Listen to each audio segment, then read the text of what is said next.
Hi friends, my name is Angela and welcome back to my YouTube channel.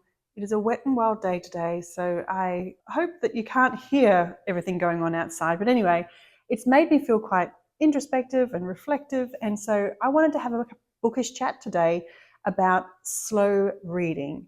And then at the end of this, I'm going to share with you a movie and TV show that I've been watching and also some of my current reads. So I've been embracing a slow lifestyle in every aspect of my life when I really think about it closely. I've been rebelling against this feeling of like a momentum that is rushing me to the end of something. And when I think about the things that take up my time, they are things that take time and are inherently slow. And whether I'm growing a tomato plant from seed or learning a piece of music, you can't rush those things. Or if you do rush them, they aren't as good as if you had let the journey take however long it needs to take. And I'm trying to remember that the journey is just as important, if not more important, than the end result, the end location. The culture of busyness and toxic productivity is something I'm aware of, and I really try and avoid because it does make me feel really icky inside. This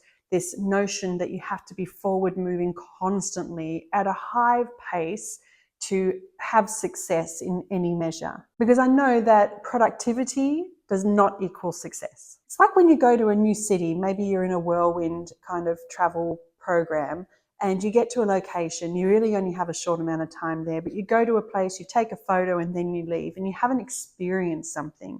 So the process of that was just getting to the end result. I've been to that location, but you haven't done anything to really say that I've experienced that location. So that's kind of where I'm coming from, because I think that this notion of reading more doesn't necessarily mean reading better. You can search in YouTube for how to read more books and you will come across thousands upon thousands of videos. I was pretty aware of it when I started my own channel, that this was a big part of the BookTube universe, was the reading more and the high productivity. And I admit I did feel pressure in the beginning to read a high volume of books so I could say that I had read them, not necessarily for my own, my own growth, which kind of got me to thinking, well, why are other people wanting to read more? Because when you really drill down to it, the idea of wanting to read more, unless you're changing your job or you've still got responsibilities after work, whether it be childcare or housework. So I think the reading more becomes reading quicker. You've got the same amount of time, but you're trying to get more into that time. But quicker doesn't necessarily mean better, because you don't have time to percolate and ruminate on the topics and the thoughts and the words in these books. I mean, sure, I want to read Anna Karenina so I can say that I've read Anna Karenina, but I want to hold a conversation about the book. I want to be able to talk about the plot, about the characters, about the themes, and have an intelligent conversation about it. And I feel that a lot of people are probably reading these classic books and just blitzing through them just to check it off a list, but really probably could not hold those conversations. And when I look back at some of my favorite books, they're books that I took my time with, where I read slowly and I absorbed the words, or I reread passages to really get the gist of what was happening, or I reread the book a little bit down the line. And maybe me being in a different place in life gave me a different perspective. I think about the heartbreaking, beautiful prose of Madeline Miller in The Song of Achilles, and how that book I took my time with to really just enjoy the beauty of the language, the incredible story. That was something that if I had rushed through it, I would have missed so much of the delicate nature of that story. When I need to choose an audiobook, and if I don't have anything that I can think of, I know I can always go back to the Little House on the Prairie books and I can find something comforting, something that really gives me a little bit of adventure to keep me entertained, and I will always pick up something different every time I listen to it. When I first read Piranesi by Susannah Clarke, that book, I reread so many passages and so many pages just to kind of understand what the heck was going on in this universe she created. I've read Small Things Like These for a couple of Christmases now, and I look forward to reading it again this Christmas.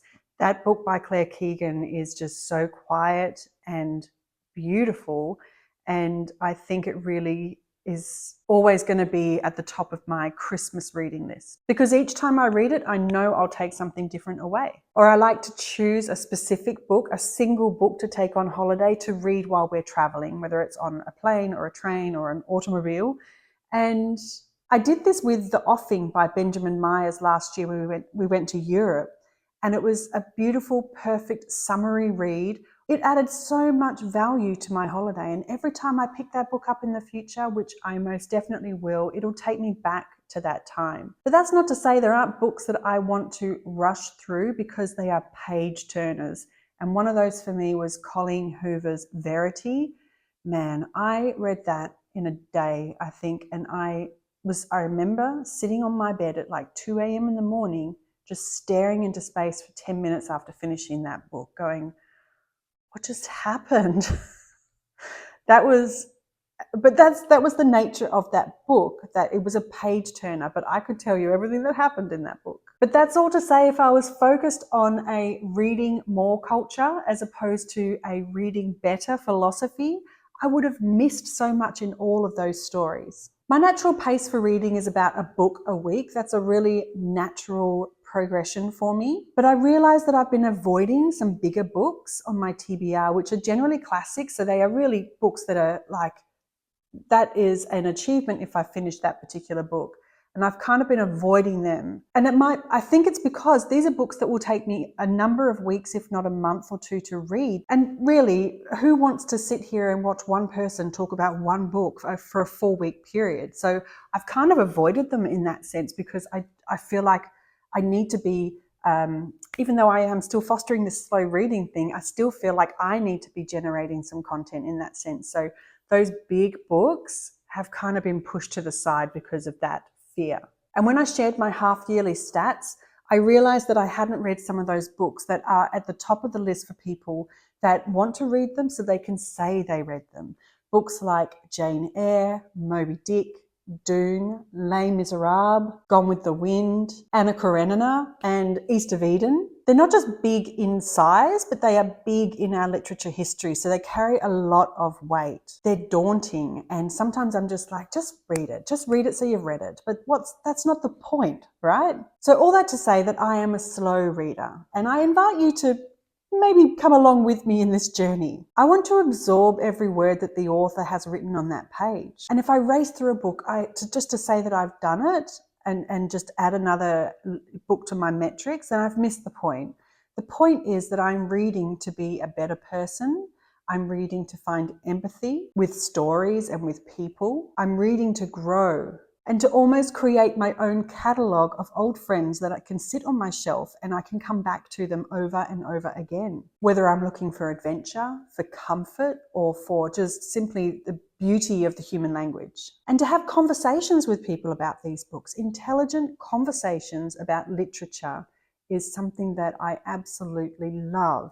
And you end up coming away from those conversations with more books you want to read. So as a slow reader, I choose my books with intent and purpose. I'm going to be hanging out with them for a while, so I want to consider whether I'm going to be reading it for maybe a week or a month and what I'm going to be doing in that time. If it's summer and I'm by the pool all summer, I'm probably not going to want to read Anna Karenina, but I might want to read something like Atonement. Or if I'm commuting to work, I probably am not going to want to take Les Miserables, which is over 1,000 pages. So maybe a smaller Penguin classic that I can fit into my bag is better suited. And I try not to get hung up if I need a rest between books. Sometimes you need to take a little bit of a break or even have a palate cleanser in between. So something that maybe isn't a super high-end piece of literature, but it just allows you to slowly come out of that world, take a little bit of a break before you start going into a new one. I make a list of books that I have read in their chronological order by year pretty much. In my commonplace book, I have this list, and I really love referencing it because I can see the moods, the interests, what was really taking my interest at certain times, where it might have been over a summer, I was focused on Australian literature for that particular summer. And then for another winter, maybe I was really heavy, knee-deep in memoirs and biographies. I love seeing those patterns through my life. I revisit books over and over again. Like movies, books reveal so much on the second, third, fourth read, and Even if they're not revealing something new to you after you've read them so many times, there is a comfort in revisiting those people. Characters may become more unlikable, or perhaps you start to realize that you empathize with a character you really did not like originally. When I read Anne of Green Gables, Marilla, this time around, Marilla really resonated with me as now I'm a mother. Whereas when I knew it as a child, of course, Anne was the person that I identified with.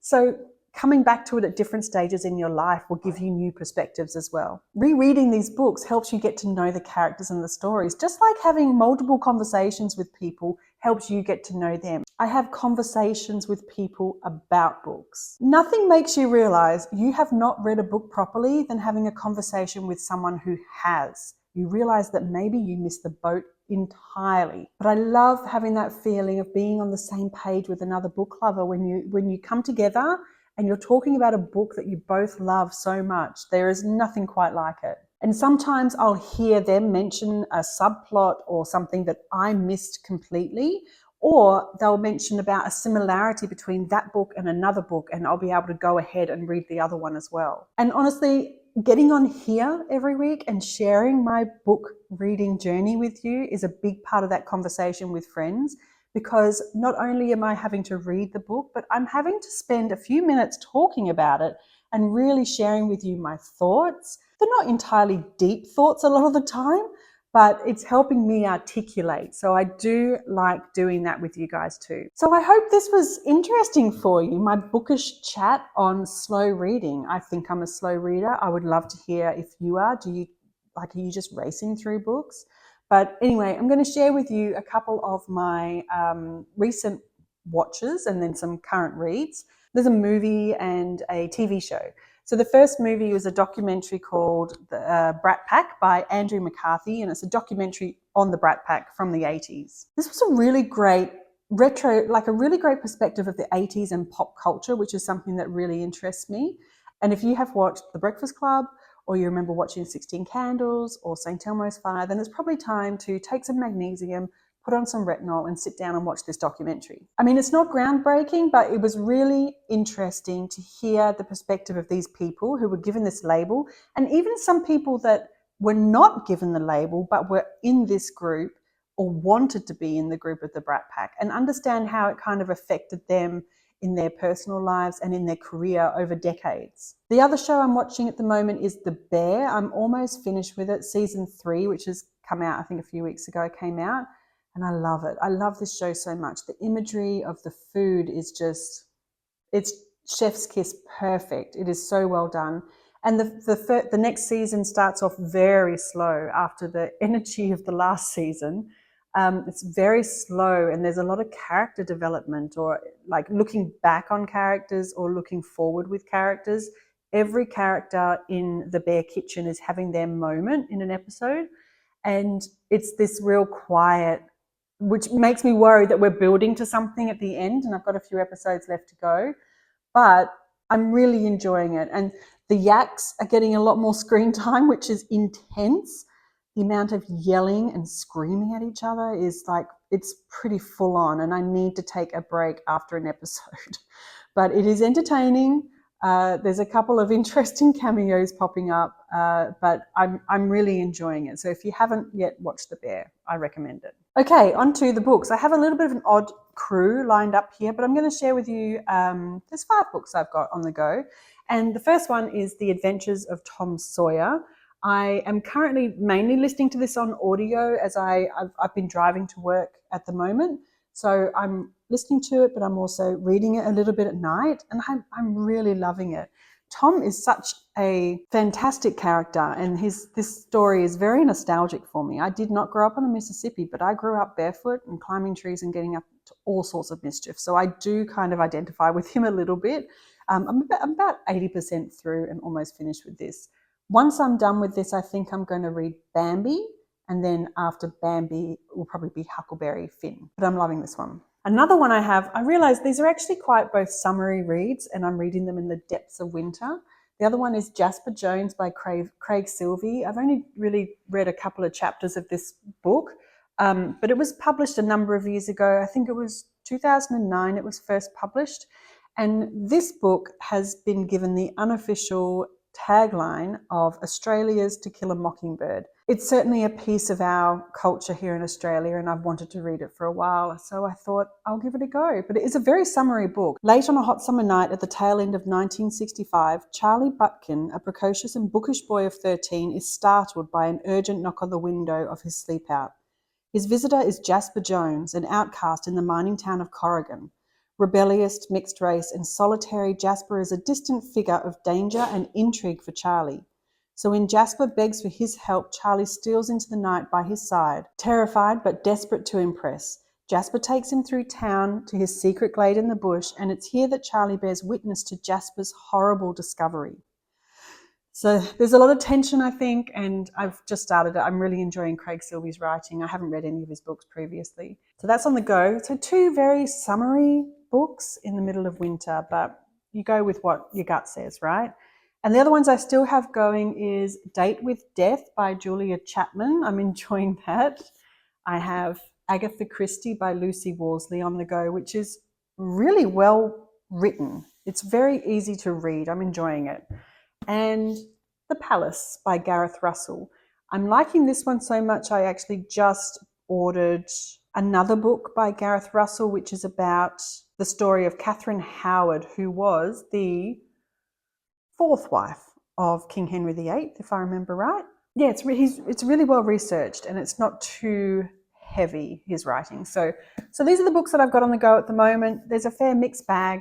Yeah, I'm enjoying them. So thank you so much for joining me. I hope you enjoyed this little bookish chat. I feel like it's been a little while since we've done one. But I hope you have a wonderful weekend ahead, and I will see you next week. Bye.